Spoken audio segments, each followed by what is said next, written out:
Donc nous avons compris qu'il est vraiment indispensable, c'est la première étape. Si celle-là est loupée, tout le reste est loupé et tu vas développer une relation de couple toxique qui va te détruire toi-même.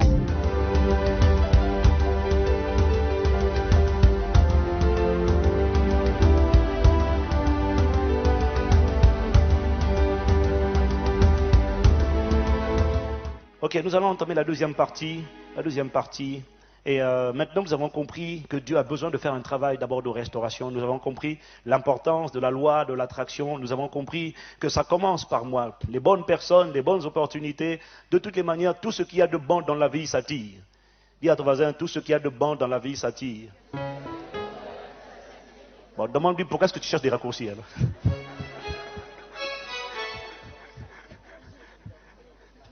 Pourquoi tu cherches des raccourcis si tu as compris que tout s'attire? Pourquoi est-ce que tu cours après les bénédictions? On ne court pas après les bénédictions, on les attire. Et nous avons compris vraiment que Dieu a un travail de restauration à faire en nous. Superman est mort, c'est une très très bonne nouvelle. Wonder Woman aussi a été enterrée depuis longtemps. Peut-être avant Superman, je n'en sais rien. Mais en tout cas, tous les deux sont décédés. Et je suis ce que je suis et tu es ce que tu es par la grâce de Dieu. Amen. Dieu n'attend pas que je sois parfait, Dieu demande juste que je sois disposé et que je me présente moi-même en sacrifice et il est prêt à consumer tout ce qui n'est pas de lui. Sache que si tu n'es pas entièrement restauré, je répète, tu n'attireras pas une bonne personne. Et là, ce n'est pas la peine de prier, c'est pas la prière. La bénédiction ne vient pas sur ceux qui prient. La bénédiction vient sur ceux qui écoutent la voix de l'Éternel et qui se conforment à ses principes et à ses lois. Amen. Donc nous avons compris qu'il est vraiment indispensable, c'est la première étape. Si celle-là est loupée, tout le reste est loupé, et tu vas développer une relation de couple toxique qui va te détruire toi-même, et qui va surtout faire en sorte que tu vas détruire ceux que tu aimes. Parce que je le répète, les personnes blessées blessent. Les personnes blessées blessent. Elles ne font pas exprès, c'est tout ce qu'elles peuvent donner, c'est tout. C'est ce que certains de nos parents ont fait avec nous. Mais je prie que tu ne répètes pas le cycle que tes parents ont connu et que toi, tu produises un cycle de bénédiction. Je dis souvent, et je le redis encore aujourd'hui, tu es appelé, je suis appelé à être la génération de la nouvelle alliance. C'est à partir de laquelle le joug de la malédiction est brisé, c'est à partir de laquelle l'on initie la bénédiction de l'Éternel qui enrichit et qui ne s'accompagne d'aucun chagrin. Afin qu'en te regardant, tes enfants soient contents et qu'ils disent, voilà, ça c'est mon père, ça c'est ma mère, qu'ils soient fiers de te regarder et fiers de te copier parce qu'ils savent qu'ils imitent Christ en t'imitant. Que ce soit ton partage dans le nom de Jésus. Amen. Maintenant, lorsque j'ai été restauré par Dieu, lorsque j'ai accepté de laisser Dieu faire son travail, lorsque j'ai accepté que le feu de la sainteté de l'Éternel m'embrase et consume en moi tout ce qui vient du passé, lorsque j'ai accepté de quitter, de me détacher afin de m'attacher, lorsque j'ai accepté de quitter, je n'ai pas fini le travail, maintenant je dois m'attacher. Alors, comment est-ce que je fais pour m'attacher exactement? Comment est-ce que je fais pour ne pas me planter? Comment est-ce que je fais pour ne pas passer à côté de la volonté de Dieu? Alors, voyez-vous, aujourd'hui, qui a déjà entendu, tu dois prier pour connaître la volonté de Dieu? Ok, cette expression, nous l'avons tous entendue. Certains ont vu des songes, d'autres ont vu des visions, d'autres ont vu des anges. Il y en a comme nous, on n'a rien vu du tout, mais on a fait le bon choix quand même par la grâce de Dieu. Alléluia, amen. Pour ceux qui ne savent pas, j'ai fait le bon choix par la grâce de Dieu. Je suis marié à Miss Univers éternelle, la seule, unique, la vraie, la véritable. Il n'y en a pas deux, tu as le droit de te classer en deuxième position et d'être une photocopie si tu veux, mais en tout cas, il n'y en a qu'une seule et c'est la mienne. Alléluia. Voilà. Mon papa n'a jamais parlé comme ça, moi si. Alléluia.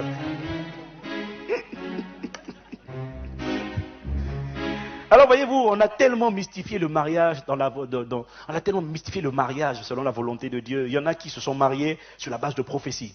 Il y en a qui se sont mariés sur la base de Dieu m'a dit. Et vous ne connaissez peut-être pas l'histoire, je vais la raconter parce qu'il y en a beaucoup de vous ne la connaissez pas. À l'époque, j'étais dans une église où un jour, tout le monde avait des plans pour moi. Ce n'étaient pas des plans de paix et non de malheur, c'était des plans de calamité, de catastrophe parce que tout le monde avait une prophétie pour moi, tout le monde avait une vision pour moi. J'étais jeune, j'étais zélé, je craignais Dieu et j'étais quelqu'un qui, par la grâce de Dieu, avait déjà été restauré. Je n'étais pas quelqu'un qui était qui cherchait à séduire les femmes. Au contraire, les femmes avaient peur de moi parce que quand elles approchaient de moi, elles disaient, le gars là, il est trop bizarre. Il aime tellement Dieu, parce que vous voyez, tous les jours, ma prière, c'était toujours, Seigneur, fais-moi haïr le péché comme tu es le péché. Fais-moi détester ce que tu détestes, fais-moi rejeter ce que tu rejettes. Alors lorsque le poisson pourri arrive, tu comprends, il y a des gens qui arrivaient, ah frère, le Seigneur, tu es quelqu'un de merveilleux. Je sentais monter en moi une sainte colère, je disais, ma soeur, je ne sais pas qui t'inspire, mais je sens que tu vas avoir une imposition des mains sur le visage, si tu continues, tu dois t'en aller. Tu dois t'en aller. Et Seigneur, aide-moi, Seigneur. Sur quoi est-ce que j'étais? Comment? Oui, tout le monde avait des visions. Et puis je m'appelle un jour, la femme de mon pasteur à l'époque a eu une vision pour moi. Et puis elle me dit, oui, le Seigneur m'a montré ta femme. Vous savez, les pentecôtistes ont vraiment des problèmes. Les pentecôtistes, soyez délivrés de l'esprit pentecôtiste et attachez-vous à la parole de Dieu. Amen. Le Seigneur m'a montré ta femme. Et quand elle m'a dit le prénom de ma femme, mon visage, il n'a pas brillé comme le soleil. Je crois qu'il a dû devenir froid comme un glaçon. Je ne sais pas quelle est l'analogie qu'il faut utiliser. Mais je suis tombé dans une déprime totale. Je dis non, si c'est ça ma femme, bon, franchement, je crois que c'est pas le peu de marier. Dieu, tu peux pas me poser une chose pareille. C'est un supplice. Je ne serais pas. Et à l'époque, je ne connaissais pas ce que je connais aujourd'hui, mais j'avais déjà une chose, c'était le témoignage intérieur du Saint-Esprit. Le Saint-Esprit parle beaucoup par le témoignage intérieur. Amen. Il ne parle pas que par... Même quand il parle par une vision, par un songe, il doit le confirmer par un témoignage intérieur, de paix, de joie. Tu dois être dans la joie. Hein? Quand on te dit, voici ta femme, voici ton mari, tu dois être dans la joie. Moi, j'ai déprimé. Et Dieu merci, quand je suis allé prier, Dieu m'a dit non. La bénédiction de l'Éternel enrichit et ne s'accompagne d'aucun chagrin. Mon point, c'était juste ceci. Beaucoup de gens se marient sur la base d'une vision. C'est une tragédie. Et beaucoup divorcent aussi dans l'église. C'est une tragédie. Que Dieu nous délivre. Alors cette expression, justement, prier pour connaître la volonté de Dieu, a tellement été mystifiée que la plupart des croyants ne savent plus comment on fait. Ils ne savent plus comment on fait. Et la vérité, vous allez vous en rendre compte avec moi ce matin, c'est que Dieu ne viole jamais ma propre volonté. En réalité, vous allez découvrir avec moi maintenant qu'il n'y a pas une volonté il n'y a pas une seule volonté qui intervient dans le choix de son futur conjoint. Dieu a une volonté, moi aussi j'ai la mienne. Dieu n'a pas créé un robot à son image. Dieu a créé un être doté d'une volonté, du libre arbitre, du pouvoir de choisir. Il a une volonté, j'ai une volonté. Et vous allez vous rendre compte que les deux volontés doivent et peuvent et doivent collaborer pour trouver la bonne personne. Alors, Genèse chapitre 2, versets 23 à 24. Voici cette fois celle qui est os de mes os et chair de ma chair. On l'appellera femme parce qu'elle a été prise de l'homme. C'est pourquoi l'homme quittera son père et sa mère et s'attachera à sa femme. Et tous les deux deviendront une seule chair. Ok, mais ce n'est pas le passage que je voulais lire en fait. Ce n'est pas le passage que je voulais lire. Voilà, c'est le verset 22 que je voulais lire. L'Éternel Dieu forma une femme de la côte qu'il avait prise de l'homme et il la mena vers l'homme. Que quelqu'un dise, il la mena vers l'homme. Il la mena vers l'homme. Le mot amener ici en hébreu est un mot qui est traduit en français par le sens de parader ou encore de défiler. Littéralement, je vous décris la scène. L'Éternel Dieu façonne Ève, comme disait un pasteur anglo-saxon anglophone, Coca-Cola chef, tu vois, il façonne la forme de Coca-Cola. Et quand Adam était là dans le jardin et il voit arriver une créature qui s'appelle Ève. Il voit arriver une créature qui s'appelle Isha en hébreu, parce que lui c'est Ish. Lui c'est le mâle, l'autre c'est littéralement c'est la femelle, littéralement. C'est le mâle qui peut porter le fœtus, mais bon c'est pas pour aujourd'hui, c'est pour un autre enseignement. Et donc il voit arriver quelqu'un qui lui ressemble quasiment, mais à quelques exceptions près, c'est que non, franchement, elle est beaucoup plus solennelle que lui. Non, là, il reconnaît lui-même qu'elle, non, elle, il n'y a rien à faire. Tu vois, lui, il était tiré de la poussière, elle était raffinée, tirée à partir de la côte. Ça n'a rien à voir. La poussière, c'est brut, mon gars. Et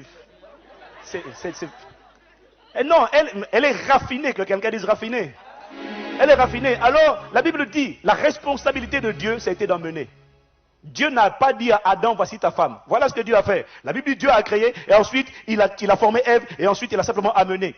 Dès que Ève a commencé à tourner, et le mot amener, traduit de l'hébreu, veut dire parader ou défiler. Ça veut dire qu'en fait, Adam a dû assister en live à au premier défilé de mode de l'histoire. Comment voulez-vous qu'Adam ne signe pas? Dès que Adam a vu Ève tourner autour de lui, Adam a commencé à parler en langue. Il a commencé à prophétiser. Aïe, aïe, ainsi par l'Éternel, c'est la chair de ma chair, les os de mes os. Elle sera appelée femme. Seigneur, c'est maintenant on signe. Maintenant on signe, tout de suite. C'est Adam qui a signé. Alléluia. Dieu n'a pas imposé Ève à Adam. C'est Adam qui a signé. La preuve, c'est que dans Genèse chapitre 3 au verset 12, lorsque Adam et Ève sont tombés dans le péché, Adam a dit, il a sous-entendu que c'était la faute de Dieu. Il dit, la femme que tu as mise auprès de moi m'a donné de l'arbre. Il n'a pas dit la femme que tu m'as fait épouser. Il a dit la femme que tu as mise auprès de moi. Parce qu'effectivement, Dieu a pris Ève et il l'a menée vers Adam. Il a mise simplement. Adam n'a pas dit la femme que tu m'as contraint à épouser. Il a dit la femme que tu as mise près de moi. 1 Corinthiens chapitre 7 au verset 39. Nous allons voir que cette interprétation de la parole est appuyée par le Nouveau Testament lorsque Paul écrit aux chrétiens de Corinthe. 1 Corinthiens chapitre 7 à partir du verset 39. Est-ce que vous y êtes? Ok, vous qui n'avez pas la Bible, donc est-ce que je peux lire? Ok. Alors suivez bien ce texte, il est très important et je le situe dans un seul contexte. Paul est en train de parler du mariage d'une personne. Alors on va lire ça. 1 Corinthiens chapitre 7, 39. Alors, suivez très bien. Alors ici, Paul parle du contexte d'une femme. Non, on va le lire d'abord, on va le lire, voilà. 1 Corinthiens 7, 39. Une femme est liée aussi longtemps que son mari est vivant. Mais si le mari meurt, elle est libre de se marier avec qui elle veut, seulement que ce soit dans le Seigneur. Ok. Premièrement, il dit une femme est liée aussi longtemps que son mari est vivant. La raison pour laquelle il ne faut pas se planter sur le choix de son conjoint, c'est que si tu te maries en Christ, si tu t'es marié avant et que maintenant tu viens et tu as divorcé, il n'y a pas de problème. Si tu te maries en Christ aujourd'hui, tu n'as pas le droit de divorcer. Pourquoi? Bon, en fait, ce n'est pas l'enseignement, mais il faut que je vous parle de ça quand même. Ça va vous faire comprendre pourquoi on ne doit pas jouer. Vous voulez qu'on aille dessus? Ok, Matthieu 19. Bon. Matthieu, il y a quelqu'un qui dit, non, il ne faut pas dire, pasteur, il ne faut pas dire. Et il a dit, on demandera beaucoup à celui qui a beaucoup reçu. Celui qui a beaucoup entendu, on va lui demander des comptes. Oui, dans Matthieu 19, Matthieu 19, 1 à 11 ou 12, Jésus donne un enseignement sur le divorce. Lorsque Jésus eut achevé ses discours, il quitta la Galilée et alla dans le territoire de la Judée au-delà du Jourdain. Une grande foule le suivit et là, il guérit les malades. Les pharisiens l'abordèrent et dirent pour l'éprouver, est-il permis à un homme de répudier sa femme pour un motif quelconque? Ça veut dire littéralement, est-il permis à un homme de divorcer avec sa femme pour n'importe quel motif? Jésus répondit, n'avez-vous pas lu que le Créateur au commencement fit l'homme et la femme et qu'il dit, c'est pourquoi l'homme quittera son père et sa mère et s'attachera à sa femme et les deux deviendront une seule chair. Ainsi, ils ne sont plus deux, mais ils sont une seule chair. Que l'homme donc ne sépare pas ce que Dieu a joint. Pourquoi donc, lui dirent-ils, Moïse a-t-il prescrit de donner à la femme une lettre de divorce et de la répudier? Il leur répondit, c'est à cause de la dureté de votre cœur que Moïse vous a permis de répudier ou encore de divorcer avec vos femmes. Au commencement, il n'en était pas ainsi. Point. Vous avez l'autorisation, Moïse vous a donné l'autorisation de divorcer. Oui, à cause de la dureté de vos cœurs. Vous me suivez? Maintenant, verset 9. Mais je vous dis que celui qui répudie, qui divorce avec sa femme et qui en épouse une autre, commet un adultère, sauf en cas d'infidélité. Regardez la réaction des disciples. Quand vous voulez comprendre ce qu'ils ont compris, regardez la réaction des gens. Les disciples lui dirent, si telle est la condition de l'homme à l'égard de la femme, mon gars, vous ne pas se marier. Et Jésus dit, tous ne comprennent pas cette parole, mais seulement ceux à qui cela est donné. Et c'est vrai, tous ne la comprennent pas. Qu'est-ce qu'il leur dit ici? Il leur dit, en fait, à cause de la dureté de vos cœurs, Moïse vous a permis de divorcer. Mais au commencement, il n'en était pas ainsi. Dans quelques mois, on donnera l'enseignement sur les 4 piliers d'un mariage réussi. On va développer certains passages, certains détails de ce texte. Mais ici, j'attire votre attention juste sur, au commencement, il n'en était pas ainsi, mais je vous le dis. Celui qui divorce avec sa femme et qui en épouse une autre, commet l'adultère, sauf dans le cas d'une infidélité. Pourquoi? Sauf dans le cas, on va dire donc, de l'adultère. Pourquoi? Parce que le mariage devant Dieu est une alliance. Le mariage est une alliance. Que quelqu'un dise alliance. Ok, comment expliquer ça? Parce que c'est profond, donc je suis en train de... Le mariage est une alliance. Une alliance n'est pas rompue parce que vous allez au tribunal. Pourquoi? Parce que dans l'Ancien Testament, une alliance se faisait toujours avec le sang. C'est vrai ou c'est pas vrai? Le sang symbolise la vie. La Bible dit la vie de l'homme, la vie de l'âme est dans le sang. Lévitique 17, verset 11. Et il y avait toujours le sang qui était versé pour symboliser une alliance. Une alliance, en fait, je vais aller un peu plus loin. Le mariage est béni à l'église, mais en réalité, il est consommé lors des rapports sexuels.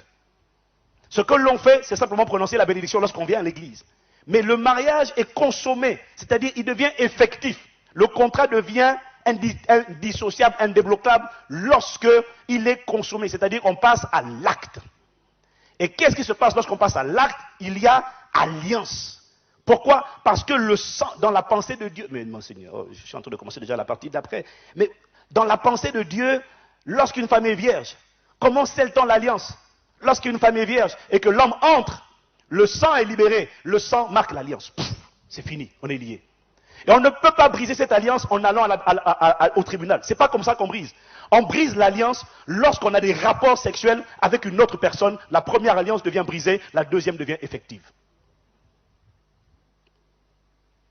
Alors il dit, lorsqu'il y a adultère, il y a rupture totale de la première alliance.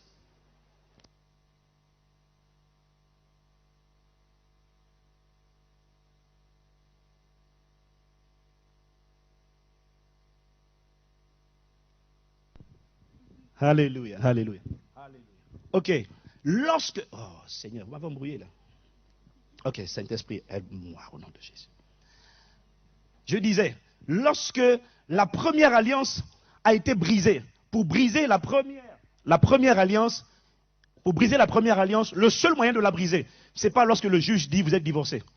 Le seul moyen de briser la première alliance, c'est d'aller commettre l'adultère. Ce n'est pas un conseil. Amen. Lorsque quelqu'un commet l'adultère, il brise l'alliance.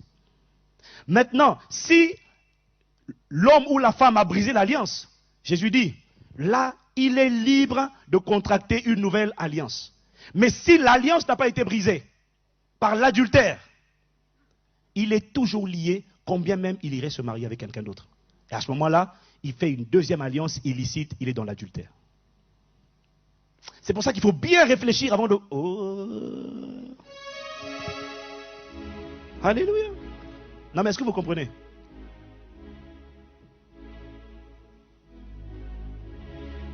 Je suis en train d'être... Merci.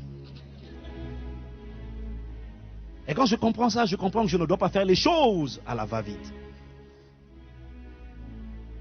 Parce qu'à l'époque de Moïse, il divorçait n'importe comment. Dès qu'une femme éternue, il divorce. Non mais c'était comme ça. Hein. Il n'est pas content, elle a mal fait la cuisine, il divorce. Jésus leur dit, ok, vous voulez divorcer? Vous voulez divorcer? Dieu est le divorce, c'est vrai. Mais tu veux divorcer quand même? Le mot divorce, vous savez ce que ça veut dire? Comment ça se dit en grec? Apostasion. Apostasie. Le divorce, Dieu est le divorce, pourquoi? Parce que c'est la rupture, c'est un renie d'un engagement, d'une alliance. Le fait de renier une alliance, c'est rétrograder, c'est déserter. C'est pour ça que Dieu dit je hais le divorce. Parce que par le divorce, tu rétrogrades. Tu désertes ton foyer. Tu désertes ce que tu avais commencé. Ok, vous voulez divorcer, divorcez. Mais, si vous voulez vous remarier, alors que la personne n'est pas tombée dans l'adultère, tu commets l'adultère. Est-ce que vous me comprenez? Alors, si tu veux faire... Bon. Et c'est pour ça qu'ils disent, mais attends, mais si c'est comme ça, c'est compliqué. Parce que la Bible dit que les adultères n'hériteront pas le royaume de Dieu. C'est pour ça qu'il faut réfléchir, il faut se préparer. Il faut laisser Dieu nous instruire, nous enseigner. Oh, Jésus. Ça, c'est des attaques, ça. On attaque la parole de Dieu, Satan, tu es vaincu au nom de Jésus. Amen. Alléluia. Donc c'est important de comprendre. Maintenant, la seule solution, mon frère, ma soeur, je te donne la parole de Dieu. Alléluia. La parole, voilà. La parole de Dieu te dit que la seule solution, si jamais tu as divorcé et que tu veux te remarier, il faut attendre que l'autre conjoint ait eu des rapports avec une autre personne. Là, tu es libéré. Il y en a maintenant qui vont commencer à prier. Seigneur, fais que, interviens, envoie-lui un homme. Ça, c'est une prière d'abomination. Ce n'est pas de Dieu que quelqu'un dise Amen. Mais la seule chose qui te libère, c'est ça. C'est s'il a rompu l'alliance. On ne brise pas une alliance lorsque l'alliance n'est pas contractée par le procureur ou le juge. C'est entre les deux personnes. Ce n'est pas un homme qui peut détruire ce que Dieu a uni. Lorsqu'ils ont utilisé leur volonté pour s'unir, ils sont liés. C'est pour ça qu'on doit faire attention. Dis à ton voisin, faisons attention. Est-ce que c'est clair? Voilà. Merci Seigneur pour la parole. Maintenant, repartons à 1 Corinthiens chapitre 7. Il nous dit, une femme est liée aussi longtemps que son mari est vivant. Parce que là, il évoque un autre cas dans lequel elle peut se remarier. Voyez ce qu'il dit? Elle est liée. Tant que le mari est là, si elle se sépare, elle est quand même liée. Tant que sa femme est là, s'il se sépare, il est lié. Que quelqu'un fasse « Oh, je vous dis, elle est liée. » Une femme est liée aussi longtemps que son mari est vivant. Mais si le mari meurt, là, ok, elle est libre de se marier avec qui elle veut. Qui elle? Est-ce qu'il est écrit qui Dieu veut? Qui elle veut.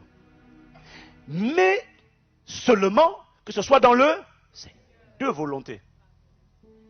Elle veut et Dieu veut. Est-ce que quelqu'un peut dire amen? Il y a elle et il y a Dieu. Dieu n'impose pas. Alléluia. Maintenant, vous allez vous rendre compte que lorsqu'on dit la volonté de Dieu a 3 échelles. Elle a 3 niveaux. Romains chapitre 12, verset 2, que nous connaissons pour la plupart, nous dit, je vais le dire avec la version du semeur, ne vous laissez pas modeler par le monde actuel, mais laissez-vous transformer par le renouvellement de votre pensée, pour pouvoir discerner la volonté de Dieu, ce qui est bon, agréable et parfait. La version du semeur dit, ce qui est bon, ce qui lui plaît, et ce qui est parfait. Que quelqu'un dise ce qui est bon, ce qui lui plaît, et ce qui est parfait. Donc parmi vous, il y en a beaucoup, vous avez déjà perdu la voix. Depuis que vous avez entendu ça, là, ça y est, il y en a, ils n'ont plus la force de parler, de répondre. Que Dieu te délivre. Donc la volonté de Dieu a 3 niveaux. Le bon, l'agréable et le parfait. Le bon, c'est bon. L'agréable, c'est ce qui lui plaît. Le parfait, c'est le summum. Personnellement, je crois que le parfait n'est pas de ce monde. Je crois que le parfait, nous allons l'atteindre à la résurrection. Je crois. Parce que Jésus n'a pas fait la volonté parfaite de Dieu sur terre.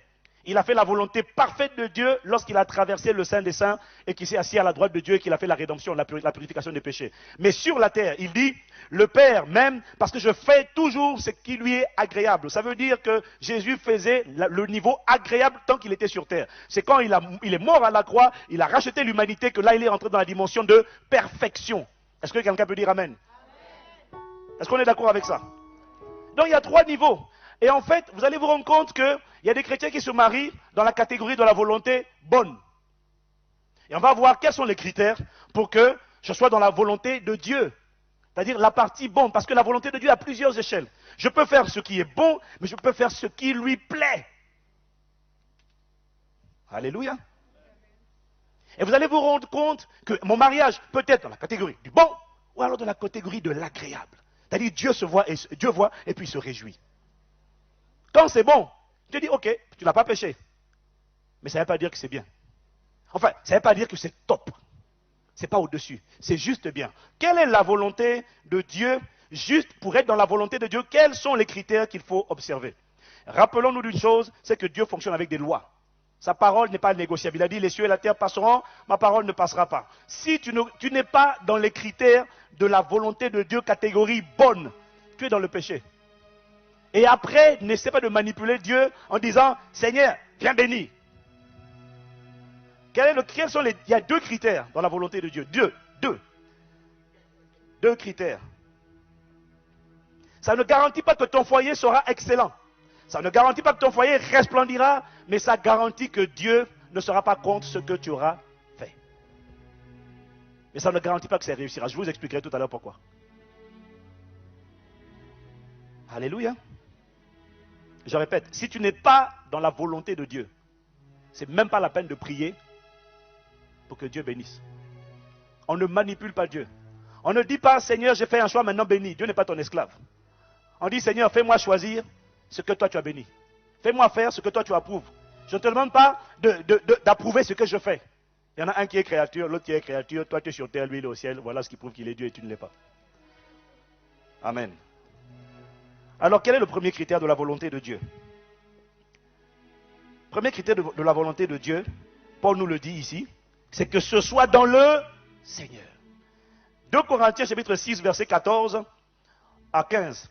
Le premier critère de la volonté de Dieu, c'est que tu te maries dans le royaume de Dieu. Ça, mon frère, ma soeur, si ça, tu discutes là, ça te regarde. Si tu discutes avec ça, tu n'es même pas dans la volonté de Dieu. Ne c'est pas la peine de lui dire que ta volonté soit faite. Parce qu'avant de dire que ta volonté soit faite, Jésus nous a enseigné qu'il y a d'autres phrases à dire. Il y a d'abord Père. Notre Père, tu es aux cieux. Que ton nom soit sanctifié. Ça veut dire que tout en moi s'écrit sainteté à l'Éternel. Tout en moi te glorifie. Ensuite que ton règne vienne. Et c'est seulement quand son règne vient que sa volonté peut s'accomplir. Son règne vient, ça veut dire quoi? Ça veut dire sa loi est établie dans ma vie. Sa loi prévaut. Sa loi est prépondérante. Ses standards sont prépondérants. Son influence est absolue. Sa prédominance est totale. C'est lui qui influence mes choix, mes voies, mes lois. Que ton règne vienne, ça veut dire, Seigneur, fais prévaloir l'ordre de Dieu. Pas l'ordre du diable ou du monde. L'ordre divin, fais-le prévaloir. Que ton règne vienne. Et quand j'ai dit que ton règne vienne, maintenant je peux dire que ta volonté soit faite. Donc si tu ne comprends pas, si tu négliges cette loi divine qui dit que tu dois te marier dans le royaume de Dieu, laisse tomber. Quand ça va chauffer, n'appelle pas Dieu. Ne l'appelle pas, parce que sa loi n'a pas prévalu. Tu as fait ta loi. Alléluia. Il y en a qui ont manipulé Dieu. Tu te maries hors du royaume de Dieu. Je vais vous expliquer ce que ça veut dire. Mais après tu dis, mon mari n'est pas converti. Seigneur, tu as dit dans ta parole, crois au Seigneur Jésus, tu seras sauvé toi et toute ta famille. Non. Là, tu essaies de manipuler Dieu. On ne manipule pas Dieu. Dieu te regarde, il dit, moustique. Tu penses que je suis ton esclave ou quoi? Dieu est bon, mais il n'est pas bonbon, mon frère. Il est doux, mais il n'est pas doudou. 2 Corinthiens 6, versets 14 à 15. La Bible est formelle. Ne vous mettez pas avec les infidèles sous un joug étranger. Car quel rapport y a-t-il entre la justice et l'iniquité? Ou qu'y a-t-il de commun entre la lumière et les ténèbres? Et les personnes qui veulent en profiter, abuser et ne pas assumer leurs responsabilités. Voilà pourquoi Dieu dit, tu veux la toucher, épouse-la. S'il n'y a pas d'alliance, mais quand quelqu'un n'est pas lié, il n'est pas responsable.